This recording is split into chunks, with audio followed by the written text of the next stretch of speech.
So who is Lost Creek Cabin 2021? Well, it's just me. A mid-60s guy living alone full-time in a log cabin deep in the Canadian boreal forest.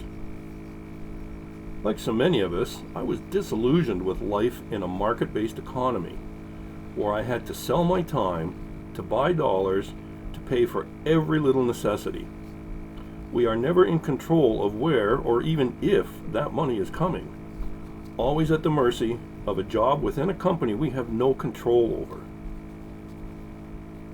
I wished to live my life on a more on my own terms, with a healthy, active, self-sufficient lifestyle. After many years, I believe that this can be done, in varying degrees, by anyone, pretty much anywhere. Well, that's a big statement. So how do we do it?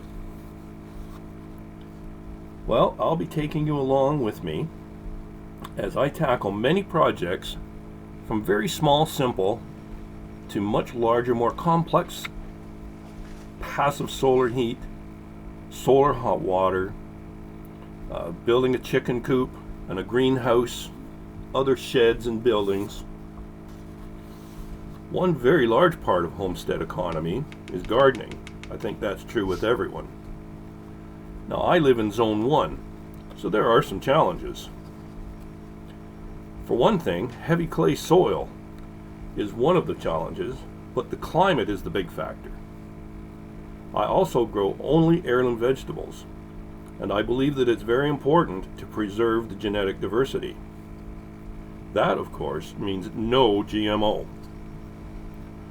Also, in keeping with environmentally friendly practices, I use compost only.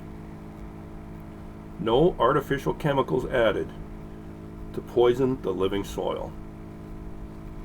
You know, healthy food can only be grown in healthy soil. Another big part of homesteading economy is using what is at hand. Therefore, here I heat only with wood. I also use cast iron and some stainless steel for cooking, and for several years now I have been known as the cast iron chef. I will continue to share recipes, including making kefir, blending herbal tea mixes, hand ground flour for baking, as well as foraging for local foods. Hand in hand with producing food is preserving it. I will be canning, dehydrating, smoking food, as well as freezing it. Some of the larger projects will include forging my own tools and repurposing materials into useful items once again. Some of these items include a canoe, boats, and a 1947 Ferguson tractor, just to name a few.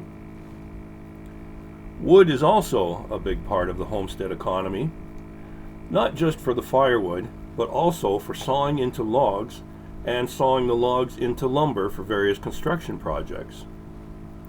Now, that lumber will be sawn right here on the homestead. During winter, it is important to keep yourself busy.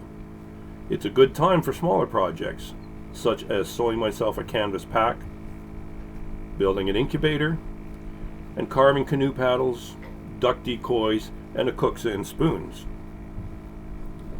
Fishing and hunting are a part of life here. Ice fishing, processing the game, using trail cameras, reloading my own ammunition, tanning the hides, never waste anything. Each and every one of these features and of these things is so many more go together to maintain a homestead in my area. So if any of this interests you, please join me, subscribe, and let's share our experiences so we can all grow stronger together.